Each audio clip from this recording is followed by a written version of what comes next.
متقی ہو، ڈرنے والا ہو. کس سے؟ اللہ سے. Accountability of the day of judgement, کہ مجھے اللہ کے حضور پیش ہو کر اپنے اعمال کا حساب دیں. اور اعمال کون کون سے؟ حقوق اللہ بھی اور حقوق العباد بھی. یہ نہیں ہے کہ میں 5 وقت نماز پڑھ رہا ہوں، حج میں نے کیا ہوا ہے، لمبی سی داڑھی رکھ لی ہے، ایک تھان کی پگڑی باندھ لی ہے، اور اپنے یتیم بھانجوں اور بھتیجوں کی جائیداد کے اوپر قبضہ بھی کر لیا، اور یہ سمجھ رہا ہوں کہ چلو پہلے میں اگر 2 نفل پڑھتا تھا اب 4 نفل تہجد کے پڑھ لیا کروں گا اور یہ گناہ معاف کر. نہ، اسلام میں ایسا نہیں ہوگا. مسلم شریف میں حدیث ہے، جانتے ہو مفلس کون ہے؟ صحابہ نے عرض کیا اللہ کے رسول ہم تو اسی کو مفلس سمجھتے ہیں جس کے پاس دنیا کا مال نہ ہو.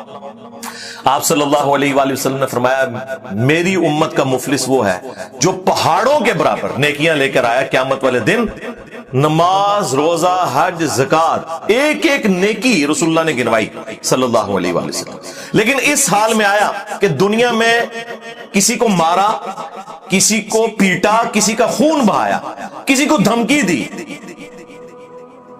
تو وہ سب کے سب لوگ اللہ کے حضور حاضر ہوں گے کہ یا اللہ آج تو ہمیں بدلہ چاہیے.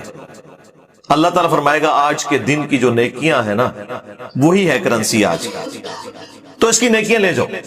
ایک ایک کر کے لوگ وہ دنیا میں کیے ہوئے جو ظلم تھے ان کے ایکویلنٹ اس کی نیکیاں لے جائیں گے، اس کا نامہ اعمال خالی ہو جائے گا. ابھی بھی کچھ لوگ باقی ہوں گے جن کا اس نے حساب و کتاب والا معاملہ اللہ کے حضور ہونے والا ہوگا. اللہ تعالیٰ مائے گا اس کی نیکیاں تو ختم ہے، چلو اب اس طرح کرتے ہیں تمہارے گناہ اس کے نامہ اعمال میں ڈالتے ہیں اور وہ جہنم میں پھر پھینک دیا جائے گا. یعنی اس کی نیکیاں دھری کی دھری رہے گی صرف اس وجہ سے کہ اس نے حقوق العباد کے معاملے میں، اللہ تعالیٰ نے حقوق العباد کا معاملہ بندوں کے اوپر چھوڑا ہوا ہے. بہت کریٹیکل ایشو ہے. بخاری میں حدیث ہے جس نے کوئی لین دین کا معاملہ کسی کے ساتھ کیا ہوا ہے دنیا ہی میں پورا کر لے، آخرت کی کرنسی درہم اور دینار نہیں ہوں گے بلکہ نیکیاں ہوں گے. اب مجھے بتائیں آخرت میں اگر انسان کوئی نامہ اعمال لے کے گیا اور وہ ان وجوہات کی بنا پر خالی ہو گیا تو اس سے بڑی شرمندگی اس کے لیے کیا ہو سکتی ہے؟ دنیا میں تو اس نے لبادہ نیکی کا اوڑا ہوا تھا، اور دنیا کا کوئی مال وہاں لے بھی جائے قبول نہیں کیا جائے گا. قرآن میں اللہ تعالیٰ نے کئی مقامات پہ فرمایا کہ اگر پوری زمین سونے کی کسی کے پاس ہو تو وہ فدیے کے طور پر دے دے گا اپنی جان چھڑانے کے لیے، لیکن یہ بفرض محال ہے، ایسا ہوگا نہیں. وہاں تو جسم پہ کپڑے بھی نہیں ہوں گے قیامت کے دن جب اٹھایا جائے گا. بخاری مسلم میں حدیث ہے کہ سب کے سب لوگ ننگے اٹھائے جائیں گے جس طرح پیدا ہوئے تھے.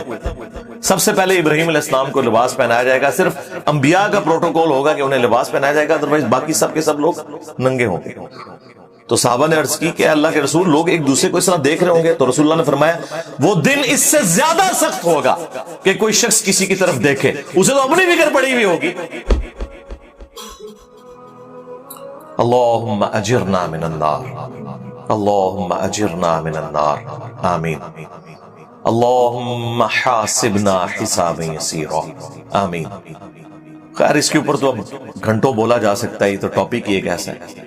بہرحال جسے خدا کی شناخت ہے، خدا کا خوف ہے، اللہ کا تقوی ہے جس کے اندر، وہ اللہ کے حضور سب سے زیادہ عزت والا ہے. ان اللہ علیم خبیر، بے شک اللہ تعالی علم والا اور جاننے والا ہے. اس کے علاوہ بھی کئی ایک مقامات ہیں قرآن میں، اگر آپ کو شوق ہو. سورہ النساء کی پہلی آیت وہ بھی پوری انسانیت کو خطاب ہے. چلے میں کراس ریفرنس کے طور پہ آپ کو یہاں پہ بیان کر دیتا ہوں. یا ایھا الناس، اے لوگو، اتقوا ربکم الذی خلقکم من نفس واحدہ، اس رب سے ڈر جاؤ، اس کا تقوی اختیار کرو جس نے ایک جان سے تمہیں پیدا کیا. وخلق منہا زوجہا، اور اسی سے اس کا جوڑا بنایا. وبث منہما رجالا کثیرا، اور یہ مرد و عورت کا جب جوڑا پھر اس سے کثیر تعداد میں پھیلا دیے. مرد اور عورتیں، واتقوا اللہ، اسی اللہ کا تقوی اختیار کرو، الذی تساءلون بہ والارحام، کہ جس کے واسطے سے ایک دوسرے سے تم ریکویسٹ کرتے ہو. یعنی جب مسئلہ بالکل پھنس جائے نا تو لوگ کیا کہتے ہیں، یار اللہ کے لیے معاف کر. یہ آخری بات ہوتی ہے جب کوئی آرگومنٹ باقی نہ رہے. تو اللہ تعالیٰ بات ہے جس رب کا واسطہ دیتے ہو نا جب تمہارے مسئلے پھنسے ہوئے ہوتے ہیں اس سے ڈرو بھی. یعنی لوگوں کو تو کہہ رہے ہو کہ اللہ سے ڈرو اور مجھ پر رحم کرو، تم بھی اللہ سے ڈرنے والے ہو یا نہیں؟ والارحام، اور رحمی رشتوں کا بھی خیال رکھنا. یہ حقوق العباد والا معاملہ ہے، یعنی جو آپ کی رشتہ داریاں ہیں ان میں کوئی قطع تعلقی والا معاملہ، کسی کے ساتھ بدسلوکی والا معاملہ نہ. ان اللہ کان علیکم رقیبا، بے شک اللہ تعالیٰ تمہیں دیکھ رہا ہے جو کچھ تم کر رہے ہو، تمہارے اوپر خود اللہ تعالیٰ